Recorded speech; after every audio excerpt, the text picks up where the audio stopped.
Okay, guys, so these days I was reading your comments, and because I like to read your comments, and thank you for commenting on the videos, and please keep on doing it because I really like your comments and answering whenever I can. But these days I was reading a comment about, I don't remember the video, I was talking about carbohydrates. And I said, look, you can include good carbs in your life. And someone said, I was about to follow you until you said good carbs, and there is no such a thing as good carbs, so I'm not going to follow you, and this is all BS. Okay, whatever.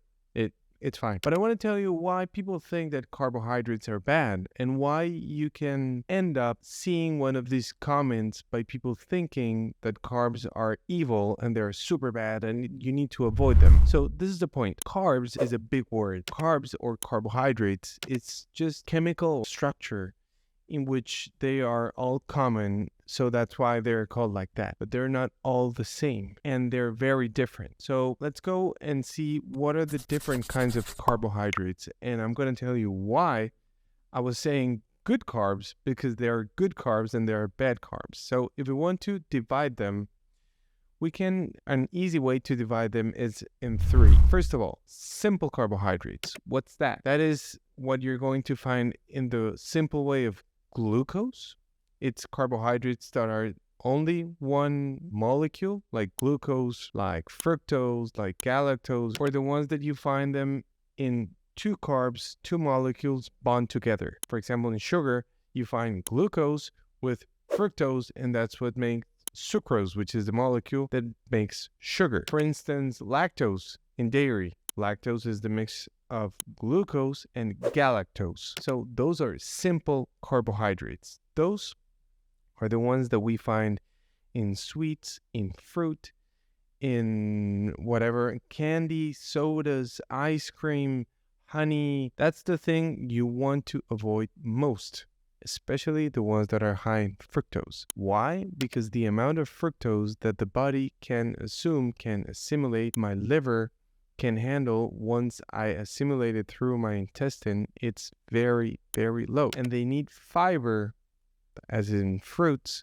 to be ingested and to be well tolerated. So the glucose spike and the insulin spike and the fructose spike afterwards can be low, because the amount that is entering, it's going to be lower because of the fiber that I'm eating or that I'm ingesting. So these are the ones that you really want to be not afraid, that you need to be aware and that you need to be consuming in a very small quantity.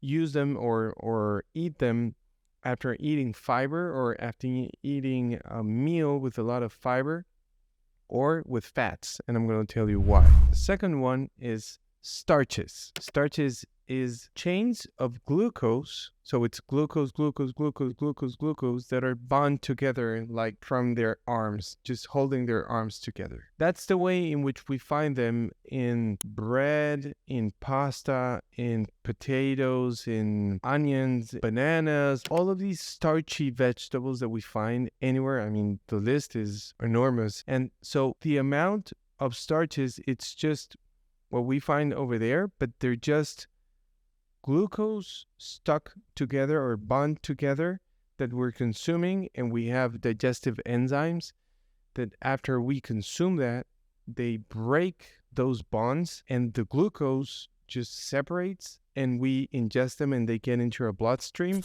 and then they go and give energy if needed, and if not, they're going to be stored as glycogen in our muscles and in our liver. Glycogen and starches are very similar, because glycogen is glucose, again, getting inside my liver or inside my muscles and bonding together, again, in the same way, very similar as in starches found in nature. So these need to be consumed in a very moderate way so we don't get high amount of glucose going around in our bloodstream. The other type of carbohydrate are fibers, and we have two types of fibers. We have soluble fiber and we have insoluble fiber. These just depends if they're soluble in water or not. And what they're going to do is, if they're soluble or insoluble fiber, they're going to behave completely different when they get in contact with water. When they get in contact with water, of the water that we have in our intestine.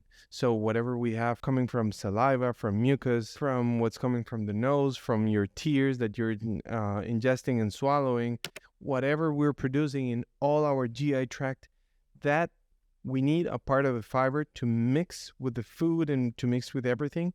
So our feces get bulky and they get like a gelatin, but some of them don't need to be to mix with water, and they're going to have another different functions for our digestion, especially for our gut microbiota, so they can eat and they can have their substrate, so they can have everything they need to work well and to be our partners for our immune system, for inflammation, and for everything else. Fiber, we're going to find it in vegetables, mostly. Vegetables, like when we go and eat leafy greens, for instance, most of it, it's just fiber. What's the amount of sugars or starches that they have? It's very, very, very tiny.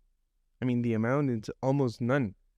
There are some vegetables that have part fiber or a little bit sugars, like peppers, tomatoes, avocados. Avocados have a lot of fat as well. But when you eat leafy greens, or when you eat very starchy vegetables, or when you eat nuts and seeds have a lot of fiber. They also have a lot of fat. When you eat legumes, they have a lot of starches, but they also have a lot of fiber. But when you go for the kind of carbohydrates that are mostly fibers, like leafy greens, for instance, or cauliflower, or broccoli, or Brussels sprouts, or that kind of carbohydrates, what you're getting is really the good type of carbs that we should be consuming. Why? Because they are very high in fiber, they are very, very, very low in starches, and they are very, very, very low or almost none simple sugars. So the benefits for my health, for my glucose, for my insulin, for my cardiovascular system, for my digestion, for my immune system are going to be very, very high. The effects on my metabolism are going to be almost none in the bad way. They're going to be only good. So I hope this information is useful, guys. Please remember, we are growing this channel. On my Spanish channel, we have over 2.4 million followers right now, as in June 2023, but we're growing our English community, and we want to make community with everyone in the world, so we can pursue the purpose that we have in this channel, is that everyone can learn how to be the owners of our health. And knowing the right amount and the right type of carbs that we should be consuming, it's a way that we can start being the owners of our health. Okay? So thank you guys. Till next time, and please remember to share the video, subscribe, hit the like button, and hit also the bell so we can tell you and be in contact with you every time that we make new videos. Thank you guys. Bye-bye.